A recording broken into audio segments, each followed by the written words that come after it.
আজ প্রিয়ার জন্মদিন। প্রিয়া হচ্ছে আমার গার্লফ্রেন্ড। আজ 3 বছর আমাদের সম্পর্ক। তাকে সারপ্রাইজ দেবার জন্য ওকে না জানিয়ে আমি হোস্টেলের সামনে চলে আসি। রাত এখন 11টা 30 মিনিট। আর প্রিয়ার হোস্টেলের দারোয়ানের সাথে খুব ভালো সম্পর্ক আমার। আমি প্রায় এখানে আসি প্রিয়ার সাথে দেখা করতে। গেটের সামনে লাল গোলাপের পাপড়ি দিয়ে একটা বড় করে লাভ আঁকে, আর তার চারপাশে ছোট ছোট মোমবাতি দিয়ে মোমবাতিগুলো জ্বালিয়ে দেই। সাদা গোলাপের পাপড়ি দিয়ে সুন্দর করে হ্যাপি বার্থডে পিয়া এটা লিখি। হাতে অনেক রকমের ফুল দিয়ে তোড়া বানিয়ে নিয়ে এসেছি। আর প্রিয়ার জন্য একটা গিফটও আছে। তারপর সোজা হয়ে দাঁড়িয়ে একটা বড় করে নিঃশ্বাস ফেলি। অপেক্ষা করতে থাকি প্রিয়ার জন্য। দারোয়ান চাচাকে বলি প্রিয়াকে ডেকে আনতে, বাট এসব করেছি এটা না বলতে। দারোয়ান চাচা একটু পর এসে বলে প্রিয়া আপামনি তার রুমে নেই।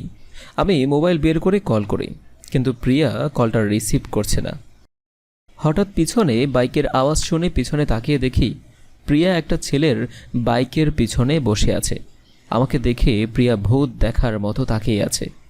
আমার হাত থেকে ফুলের তোড়া আর গিফটের বক্সটা মাটিতে পড়ে যায়। 1 ঘন্টা আগে যখন আমি প্রিয়ার সাথে কথা বলেছি তখন ও বলেছে ওর কালকে একটা অ্যাসাইনমেন্ট আছে, সেটাই করছে। প্রিয়া বাইক থেকে নেমে এসে ভয়ে ভয়ে আমার সামনে দাঁড়িয়ে বলে, রাজ, তুমি এই সময় এখানে? এখানে আমার আসাটা ভুল হয়ে গেছে, তাই না? না, ভুল হবে কেন? আসলে তুমি তো কখনো না বলে আসো না। আজ হঠাৎ না বলে চলে এলে। আজ তোমার বার্থডে প্রিয়া।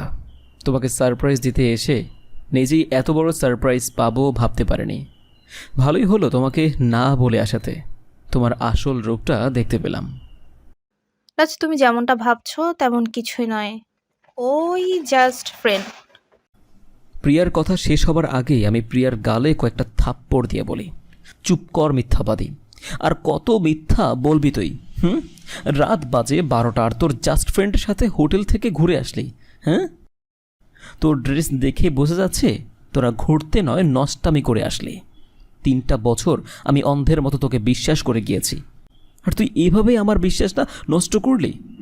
আরে তোর শরীরের যদি চাহিদা এতই মেটানোর থাকে তাহলে আমাকে বলতে পারতি, আমি তোকে বিয়ে করে তোর সেই জ্বালাটা মিটাতাম। তোর থেকে একটা বেশ্যাও অনেক ভালো। এক রাতের জন্য যার থেকে টাকা নেয় সেই রাতে শুধু তার হয়েই থাকে। রাজ, আমার ভুল হয়ে গেছে। তুমি আমাকে মাফ করে দাও। আর একটা কথা, আর একটা সুযোগ দাও। আমি কথা দিচ্ছি তুমি যা বলবে আমি তাই শুনবো। কোনো ছেলের সাথে কথা বলবো না। আমি আমার মোবাইল ইউজ করব না কখনো। প্লিজ রাজ, আমাকে লাস্ট একটা সুযোগ দাও। তোর মতো বেইমানের কোনো জায়গা আমার কাছে নেই। মুক্ত করে দিয়ে গেলাম তোকে। আর হ্যাঁ, তোর এই নষ্টা মুখটা নিয়ে আর কখনো যদি ভুল করে আমার সামনে আসিস না, তোকে আমি খুন করে ফেলবো। রাজ, আমার কথা শোনো প্লিজ। রাজ, যেও না। আমার ভুল হয়ে গেছে। রাজ একবারের জন্য পিছে ফিরে তাকায়নি। আমি মাটিতে বসে কান্না করছি। বুঝলেন তো ভাবি রাজ বুঝলেন তো ভাবি রাজ কেন আপনাকে মানতে পারে না। রাজ কোনো মেয়েকে বিশ্বাস করে না। 3 বছর একটা মেয়ের সাথে সম্পর্ক ছিল, কখনো ভুল করেও বাজে চিন্তা করেনি ওই মেয়েটাকে নিয়ে। আর সে রাজকে ঠকিয়েছে। রাজ কখনো বিয়ে করবে না বলে ঠিক করেছিল, কিন্তু আঙ্কেল আন্টির জোরাজুরিতে বাধ্য হয়ে আপনাকে বিয়ে করেছে। ভিতরে পুরো ভেঙে গেছে আমার বন্ধু। এরপর আর কখনো ওই মেয়ের সাথে রাজের দেখা হয়নি ভাইয়া? না, সেই রাতে রাজ নিজের গ্রামে চলে আসে। চুপচাপ হয়ে যায়, কাউকে কিছু বলে না, হঠাৎ করে চলে আসে। আমি অনেক জোরাজুরি করার পরেও আমাকে সব কিছু বলে। আপনি রাজের ওপর রাগ করে থাকবেন না, একবার রাজের জায়গায় নিজেকে বসিয়ে দেখেন। আপনার সাথে এমনটা হলে আপনি কি কাউকে বিশ্বাস করতে পারতেন?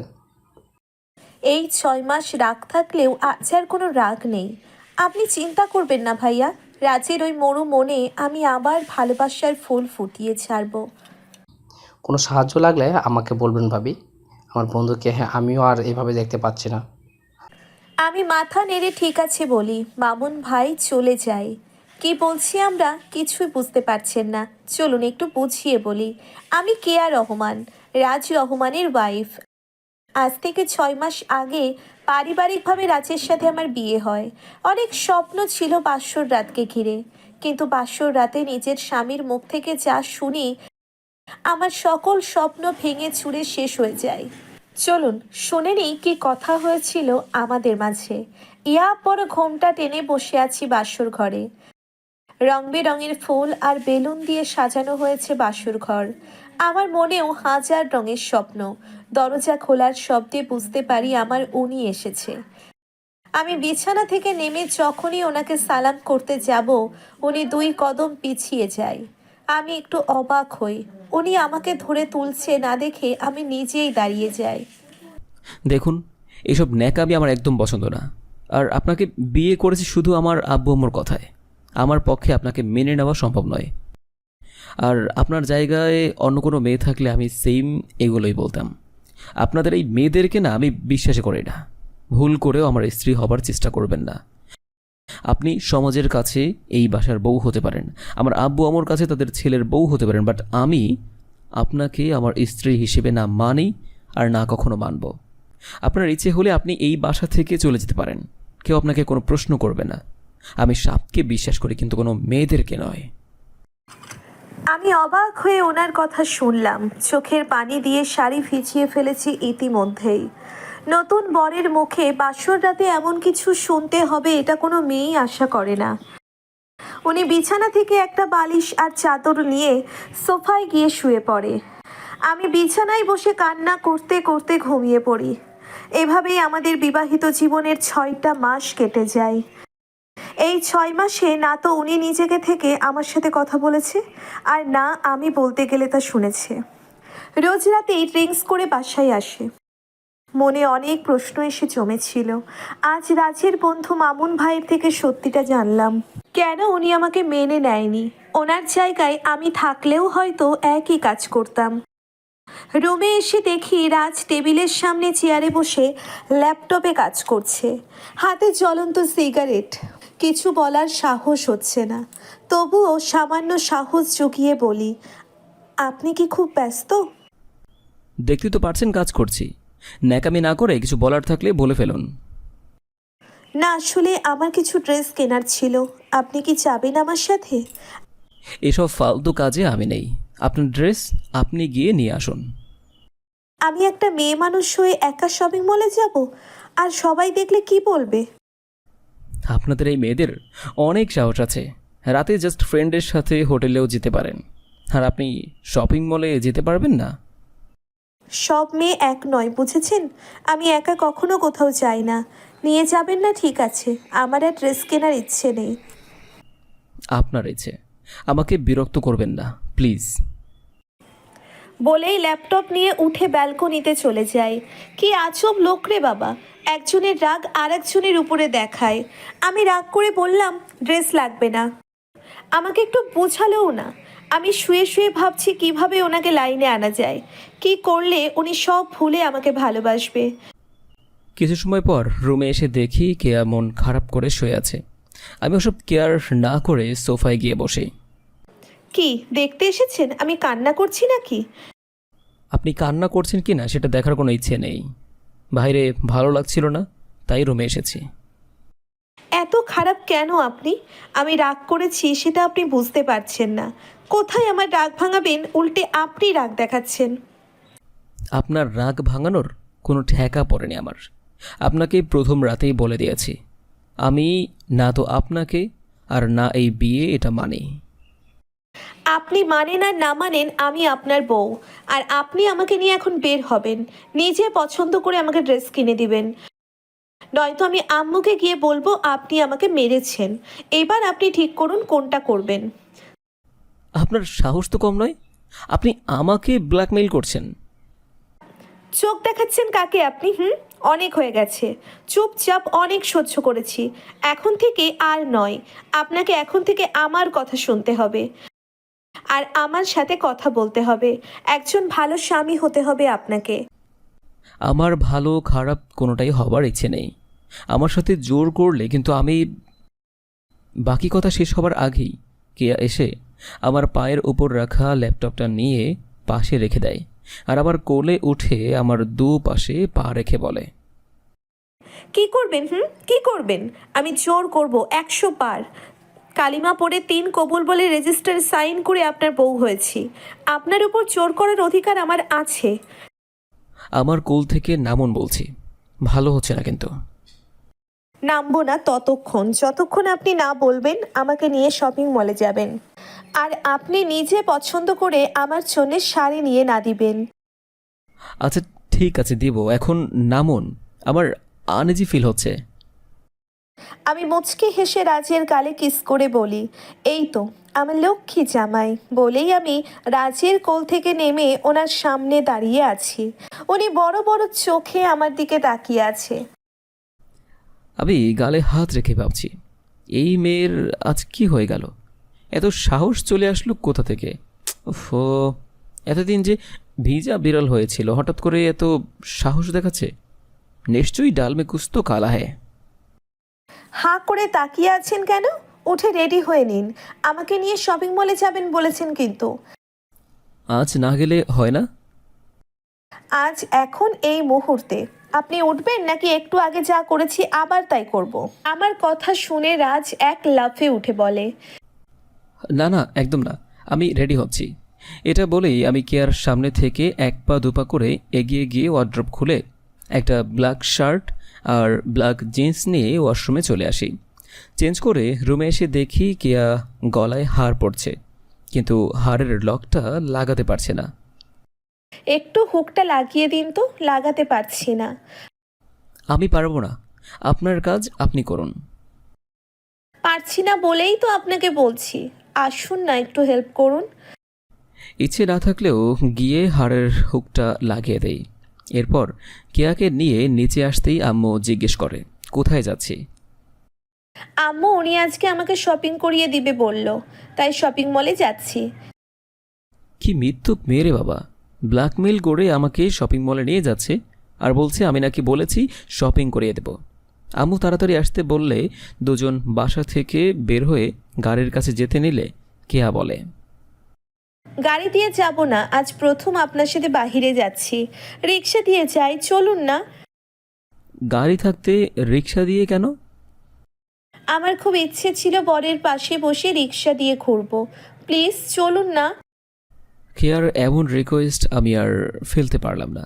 কেয়ার মায়া ভরা মুখটা দেখে গাড়ি রেখে গিয়ে একটা রিক্সা ডেকে নিয়ে আসি। কেয়া আমার হাত ধরে রিক্সাতে উঠে বসে, আমিও উঠে কেয়ার পাশে বসি। কেয়া আমার এক হাত জড়িয়ে ধরে বসে। আমি কিছু না বলে একবার হাতের দিকে তাকিয়ে আবার সামনে তাকাই। কিছু সময়ের মধ্যে দুজন চলে আসি শপিং মলে। অতঃপর দুজন একটা শাড়ির দোকানে চলে আসি। আপনি নিজে পছন্দ করে আমাকে শাড়ি কিনে দিন। আমার পছন্দ তেমন একটা ভালো নয়, আপনি নিজেই পছন্দ করেন। আপনি যেটা পছন্দ করে আমাকে দিবেন সেটাই আমার পছন্দ। আমি কিছু সময় শাড়ির দোকানে চোখ বোলাই। হঠাৎ একটা শাড়ির দিকে চোখ আটকে যায়, কালো পাইরের নীল শাড়ি। আমি শাড়িটা দিতে বলি। দোকানদার শাড়ি দিলে আমি কেয়ার হাতে দিয়ে বলি, কেমন এটা দেখতে? আমার জীবনের সবচেয়ে সুন্দর আর দামি উপহার এটা। কেউ সামান্য একটা শাড়ি পেলে এতটা খুশি হতে পারে, এটা কেয়াকে না দেখলে বুঝতাম না। আমি শাড়ির বিলটা দিয়ে কেয়াকে নিয়ে শপিং মল থেকে বের হতে গেলে আমার মোবাইলটা বেজে ওঠে। মোবাইল হাতে নিতেই কেয়া উকি দিয়ে মোবাইলের দিকে তাকায়।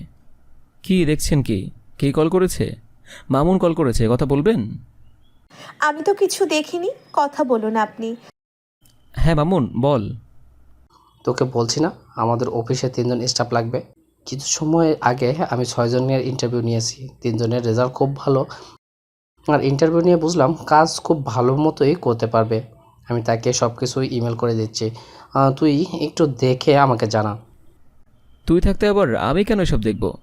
যে 3 জনকে বেশি যোগ্য মনে হয় তুই চাকরি কনফার্ম করে দে। তুই একবার দেখলে ভালো হতো না? আফটার অল তুই অফিসের এমডি। তুই আবার এসব শুরু করেছিস, আমি কিন্তু রেগে যাচ্ছি। আচ্ছা ঠিক আছে, আমি 3 জনকে সিলেক্ট করে দিচ্ছি। আমি ঠিক আছে বলে কলটা কেটে কেয়াকে নিয়ে শপিং মল থেকে বের হয়ে রিক্সা নিয়ে বাসায় আসতে গেলে কেয়া বলে ও নাকি পার্কে যাবে। কেয়া চোখে মুখের আনন্দ দেখে আমি আর সেই আনন্দটা নষ্ট করতে চাইনি। আমি রিক্সাওয়ালাকে বলি পার্কের দিকে যেতে। অতঃপর পার্কের সামনে এসে রিক্সা থামলে দুজন রিক্সা থেকে নেমে পার্কের ভেতরে চলে আসি। কেয়া আমার হাত ধরে হাঁটছে, আমি কিছু না বলে চুপচাপ হাঁটছি। বেশ অনেকটা সময় ঘোরাঘুরি করে দুজন বাসায় চলে আসি। রুমে এসে চেঞ্জ করে শুয়ে আছি। কেয়া এসে আমার পাশে বসে। আবার কি চাই এখন? অতীতকে আর কতদিন বুকে ধরে রাখবেন? কিসের অতীতের কথা বলছেন আপনি? আমি সব শুনেছি আপনার অতীত সম্পর্কে। সব মেয়ে কি প্রিয়ার মতো হয়? আমার সাথে 6 মাস আছেন আপনি, একবারও মনে হয়েছে আমি আর 5টা মেয়ের মতো? আপনি এসব জানেন কিভাবে? মামুন আপনাকে সব বলেছে? আমি নিজে থেকে জিজ্ঞেস করেছি মামুন ভাইকে। আমার প্রশ্নের উত্তরটা কিন্তু আপনার থেকে পেলাম না। আমি কাউকে বিশ্বাস করতে পারি না। খুব ভয় হয় বিশ্বাস করতে। একবার ঠকেছি তো, তাই আর ঠকতে চাই না। আমাকে একবার সুযোগ দেওয়াও যায় না। আমি কথা দিচ্ছি কখনো আপনাকে কষ্ট পেতে দিব না। আপনি যেভাবে বলবেন সারা জীবন সেভাবেই শুনবো। একবার ভালোবেসে আমার হাতটা ধরে দেখুন। কেয়ার কথা শুনে আমি ওর দিকে তাকিয়ে আছি। কি বলবো বুঝতে পারছি না। চোখের কোণে আসা পানিটা চোখ থেকে পড়ার আগেই মুছে নেই। কেয়া আমার হাত ধরে আমার আরও কাছে এসে বসে। আমি হুট করে কেয়াকে শক্ত করে জড়িয়ে ধরি। রাজ আমাকে জড়িয়ে ধরতেই আমি রাজকে শক্ত করে জড়িয়ে ধরি। চোখ বন্ধ করে রাজের বুকে নিজেকে সঁপে দিই। বিয়ের 6 মাস পর আজ প্রথম স্বামী তার বুকে আমাকে জড়িয়ে ধরেছে। কিছু সময় পর রাজ আমাকে বুক থেকে তুলে আমার কপালে নিজের কপাল ঠেকিয়ে বলে, জীবনে একজনকে অন্ধের মতো বিশ্বাস করে ঠকেছি। তুমি কখনো ঠকেও না। একবার উঠে দাঁড়িয়েছি, আবার যদি একই রকম হয় তাহলে বাঁচতে পারবো না। আমি রাজের ঠোঁটে আমার আঙ্গুল রেখে বলি, তোমাকে কষ্ট দেবার আগে আমি যেন এই পৃথিবী থেকে বিদায় হয়ে যাই। রাজকে শক্ত করে জড়িয়ে ধরি। কিছু সময় পর রাজ আমাকে বুক থেকে তুলে আমার কপালে চুমু দেয়। আমি চোখ বন্ধ করে নিই। এরপর রাজ আমার 2 চোখের পাতায় কিস করে। আমার শরীর কেঁপে ওঠে। আমি রাজের হাত শক্ত করে চেপে ধরি। ধীরে ধীরে দুজন দুজনকে নিয়ে শুয়ে পড়ি। আর এক হয়ে যায় দুটি মলের সাথে দুটি দেহ। অফিসে এসে একটু আগেই নিজের চেম্বারে বসে আছি। হঠাৎ বাহির থেকে কেউ নক করে। আমি ল্যাপটপে কাজ করছি। ভিতরে আসতে বলি। স্যার, এই ফাইলগুলোতে আপনার সাইন লাগবে। আমি স্যারের দিকে তাকিয়ে অবাক হয়ে আছি। আমার সামনে রাজ বসে আছে। আমি মেয়েটার হাত থেকে ফাইল নিয়ে সাইন করে দেই। আমি এখনও মেয়েটার দিকে তাকাইনি। ফাইলে সাইন করে মেয়েটার দিকে ফাইল এগিয়ে দিতে গিয়ে মেয়েটার দিকে তাকিয়ে আমি বসা থেকে উঠে দাঁড়াই। আমি নিজের চোখকে বিশ্বাস করতে পারছি না। আমার সামনে প্রিয়া দাঁড়িয়ে আছে। মুখে অনেক মারের দাগ দেখা যাচ্ছে। তুমি আমার অফিসে? গতকাল আমি ইন্টারভিউ দিয়েছিলাম। আজকে আমার চাকরির প্রথম দিন। এটাই তোমার অফিস? হ্যাঁ, এটা আমার অফিস। প্লিজ রাজ, আমাকে চাকরি থেকে বের করে দিও না। এই চাকরিটা করতে পারলেই বেঁচে থাকতে পারবো আমি। তোমার এই অবস্থা কেন? আর তোমার সেই বড়লোক বয়ফ্রেন্ড কোথায়? তোমার সাথে বেইমানি করে আমি ভুল করেছি। যার জন্য তোমাকে ঠকিয়েছি, সে আমার সবকিছু কেড়ে নিয়ে আমাকে ছেড়ে দিয়েছে। তোমার মতো মেয়ের সাথে এমন হওয়াই উচিত ছিল। যাও, গিয়ে কাজ করো। বাট ভুল করেও আগের আমাকে খোঁজার চেষ্টা করো না। আমি এখন বিবাহিত, আর আমি আমার স্ত্রীকে নিয়ে খুব ভালো আছি। যদি আমার সাথে কোনো গেম খেলার চেষ্টা করো তাহলে এখানে তোমাকে খুন করে অ্যাক্সিডেন্ট বলে চালাতে আমার 2 মিনিট সময় লাগবে না। যাও এখন আমার রুম থেকে। আমি রাজের হাত থেকে ফাইল নিয়ে কান্না করতে করতেই রাজের রুম থেকে বের হয়ে নিজের ডেস্কে এসে কাজ করতে থাকি। কিরে, তোর রুম থেকে মাত্র যে মেয়েটা গেল, কি বলছিস তুই? বসে বসে কান্না করছে দেখলাম। এটাই সেই বেঈমান মেয়ে যার জন্য আমার জীবনটা ওলট পালট হয়ে গিয়েছিল। হোয়াট? এটা সেই প্রিয়া? আমি এখনই এর চাকরি খেয়ে ওর অফিস থেকে ঘাড় ধরে বের করে দিচ্ছি। থাক, চাকরি করবে, বেতন নেবে, নিজের পাপের শাস্তিও পেয়েছে। আমি কেয়াকে নিয়ে ভালো আছি। আমার আর কেয়ার জীবনে ওর কালো ছায়া কখনোই পড়বে না। তুই ভাবিকে মেনে নিয়েছিস, আমি যে কি খুশি হয়েছি দোস্ত। কেয়ার করার, তুই সব কিছু বলার পর কি করেছে আমার সাথে শোন। আমি গতকালকের সব কথা বলেই মামুনকে। মামুন হাসতে হাসতে ফ্লোরে গড়াগড়ি করছে। আমি ওর কাছে গিয়ে ইচ্ছে মতো কেলাতে থাকি। আচ্ছা থাম, আর মারলে মরে যাবে। 2 বন্ধু আরও কিছু সময় মজা করি। তারপর মামুন ওর কেবিনে চলে যায়। আজ রাজের সকল পছন্দের খাবার আমি নিজ হাতে রান্না করেছি। আম্মু জিজ্ঞেস করে হঠাৎ এত কিছু কেন রান্না করেছি। আম্মুকে বলি এমনি। আম্মু মুচকি হেসে আমার মাথায় হাত বুলিয়ে চলে যায়। দুপুর 2টা এখন। আমি রুমে এসে মোবাইল নিয়ে রাজকে কল করি। সাথে সাথেই কল রিসিভ করে। বলো। এখন বাসায় আসো। কিছু হয়েছে? সব কিছু ঠিক আছে তো বাসায়? কুল কুল, বাসায় সব কিছু ঠিক আছে। আমি তোমার জন্যে নিজের হাতে তোমার পছন্দের রান্না করেছি। অফিস শেষ করে আসি, অফিসে একটু কাজ আছে তো। আমি কিছু শুনতে চাই না। তুমি এখন আসবে মানে এখন, নয়তো আমি কিন্তু রেগে যাব। কি আর করার, বউয়ের রোমান্টিক আবদার বলে কথা। এত কষ্ট করে আমার জন্য রান্না করেছে। অতবার সব কিছু গুছিয়ে চেম্বার থেকে বের হয়ে মামুনকে অফিস সামলাতে বলে আমি বাসায় চলে আসি। ফ্রেশ হয়ে ডাইনিং টেবিলের কাছে এসে চেয়ার টেনে বসে পড়ি। কেয়ার ঢাকনা তুলতেই আমি তো হাঁ করে তাকিয়ে আছি। চিংড়ি মাছ দিয়ে অনেক রকমের রান্না। কেয়া প্লেটে নিজের হাতে খাবার সার্ভ করে নিজের হাতে আমাকে খাইয়ে দেয়। আমি জানি ও এখনও খায়নি, তাই আমি কেয়াকে খাইয়ে দিতে থাকি। দুজন খাবার শেষ করে রুমে চলে আসি। আচ্ছা, এত মজার রান্না শিখলে কিভাবে? হ্যাঁ, আম্মু যখন রান্না করতো আমি কিচেনে গিয়ে শিখতাম। তোমার ভালো লেগেছে? অনেক ভালো লেগেছে। আচ্ছা শোনো, এখন ঘুমানো প্রয়োজন। তোমাকে বুকে নিয়ে লম্বা একটা ঘুম দেব। এটা বলেই দরজা বন্ধ করে এসে কেয়াকে বুকে নিয়ে শুয়ে পড়ে। এই যে, আপনারা এখনও কান পেতে কী শুনছেন? হ্যাঁ, আপনারা যে শোনার জন্য অপেক্ষা করছেন সেসব হবে না। আমরা এখন ঘুমাবো, আর আপনারাও ঘুমিয়ে পড়ুন। আজকেই আসছি, সবাই ভালো থাকুন। আর হ্যাঁ, একটা কথা, কাউকে ঠকিয়ে কেউ ভালো থাকতে পারে না। তার সবচেয়ে বড় প্রমাণ হচ্ছে প্রিয়া। লাইফে এমন একজনকে প্রয়োজন যে আপনাকে নিজের জীবনের চেয়ে বেশি ভালোবাসবে, তবেই লাইফ সুন্দর। ভালোবাসার মানুষ ভুল হলে জীবন অন্ধকারে হারিয়ে যায়। তবে নিজেকে একটু কষ্ট করে এমন কিছু অর্জন করেন যাতে আপনাকে যে ঠকিয়েছে সেজন্য আপনার সফলতা দেখে আফসোস করে। ভালোবাসা অবিরাম সবাইকে। আল্লাহ হাফেজ।